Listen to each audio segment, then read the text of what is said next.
Hi everyone. अगर आप GST के अंदर एक रिफ़ंड की एप्लीकेशन फ़ाइल करते हैं तो ऐसे केस के अंदर एक सवाल आता है कि जो प्रॉपर ऑफिसर है उन्हें आपको कितने दिन के अंदर रिफ़ंड इशू करना होगा, या फिर अगर उन्हें रिफ़ंड इशू नहीं करना तो उन्हें कितने दिन के अंदर एक डेफिशिएंसी मेमो इशू करके ये बताना होगा कि आपकी एप्लीकेशन के अंदर ये कमी है और हम इस वजह से आपको रिफ़ंड इशू नहीं कर पाएंगे। क्या प्रॉपर ऑफिसर ये कर सकते हैं कि वो फॉरएवर ले सकते हैं आपको रिफंड इशू करने से पहले? क्या ये हो सकता है कि प्रॉपर ऑफिसर 6 महीने तक आपकी रिफंड एप्लीकेशन के ऊपर कोई एक्शन ही ना ले? तो इसी चीज़ को समझने के लिए हम एक रिसेंट जजमेंट देखते हैं जो ऑनरेबल दिल्ली हाई कोर्ट की तरफ से आया है, जिसके अंदर की petitioner Navdeep Singh Sahni honourable Delhi high court को अप्रोच करते हैं और वो ये बोलते हैं कि उन्हें रिफंड सैंक्शन नहीं किया जा रहा काफ़ी दिनों से और उनका रिफंड लगभग 9.25 लाख की अमाउंट का था। तो वो कोर्ट से प्रे करते हैं कि उन्हें रिफ़ंड इशू किया जाए और साथ के साथ एक वो बहुत अच्छी प्रे ये भी करते हैं जिसके अंदर वो बोलते हैं कि एक गाइडलाइन इशू कर दी जाए कि जो रिफ़ंड है वो 60 दिन के अंदर इशू किया जाए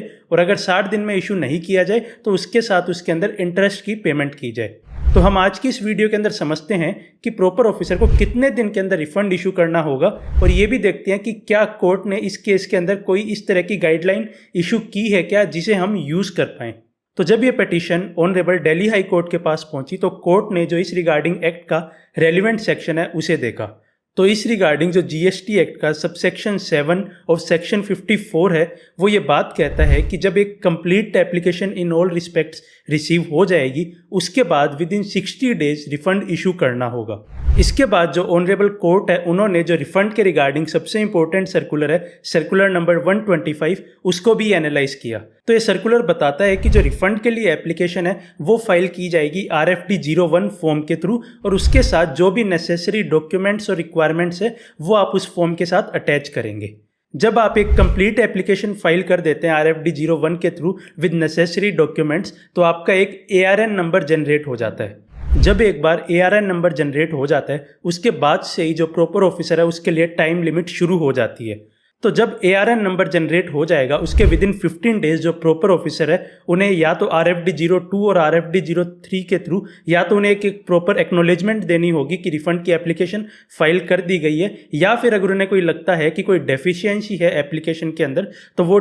एक डेफिशिएंसी मेमो भी इशू कर सकते हैं। इसके बाद ऑनरेबल कोर्ट ने जो इस सर्कुलर का क्लोज 34 है उसे भी एनालाइज किया, जिसके अंदर ये बात कही गई है कि जो जीएसटी एक्ट का सेक्शन 56 है वो इस बारे में बात करता है कि अगर आपको refund with in due time नहीं दिया गया तो ऐसे केस के अंदर आपको इंटरेस्ट भी मिलेगा। तो अगर आपको रिफंड 60 डेज के अंदर इशू नहीं किया जाता तो ऐसे केस के अंदर आपको @6% इंटरेस्ट भी पे किया जाएगा। इसका मतलब ये है कि ARN जनरेट होने के बाद प्रॉपर ऑफिसर को विद इन 60 डेज आपको रिफंड की पेमेंट करनी होगी। और यहाँ पे एक इंपॉर्टेंट चीज़ समझने वाली ये भी है कि ऐसा कब माना जाएगा कि आपको रिफंड मिल गया, तो ऐसा तभी माना जाएगा कि आपको रिफंड तभी रिसीव हुआ है जब अमाउंट एक्चुअली आपके बैंक अकाउंट के अंदर क्रेडिट हो गई। तो इसके रिगार्डिंग ये सर्कुलर ये बात भी कहता है कि जो आपको RFD 05 और RFD 06 के थ्रू जो आपको पेमेंट और सैंक्शन ऑर्डर देने हैं वो आपको विद इन 45 डेज देने की कोशिश करनी चाहिए, ताकि जो आपका एक्चुअल रिफंड क्रेडिट हो, जो टैक्स पेयर है उसके अकाउंट में एक्चुअल जो रिफंड क्रेडिट हो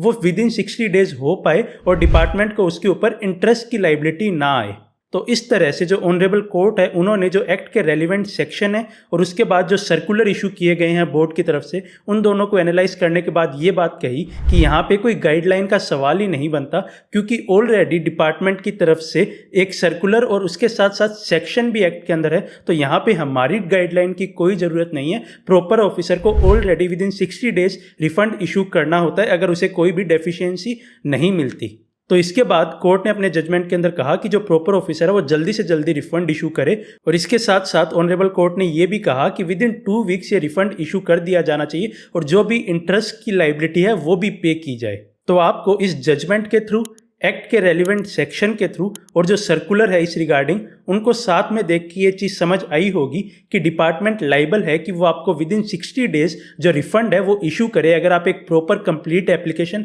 रिफंड की फाइल कर देते हैं, और अगर वो ऐसा नहीं करते विद इन 60 डेज तो वो इंटरेस्ट भी पे करने के लिए लाइबल है। आपको जो रिफंड अमाउंट है उसके ऊपर उन्हें आपको इंटरेस्ट भी पे करना होगा। सो आई होप आपको हमारे आज के इस वीडियो के थ्रू जो आपके रिफंड के केसेस हैं उनके अंदर काफ़ी हेल्प होगी। So finally, thanks for watching and stay tuned.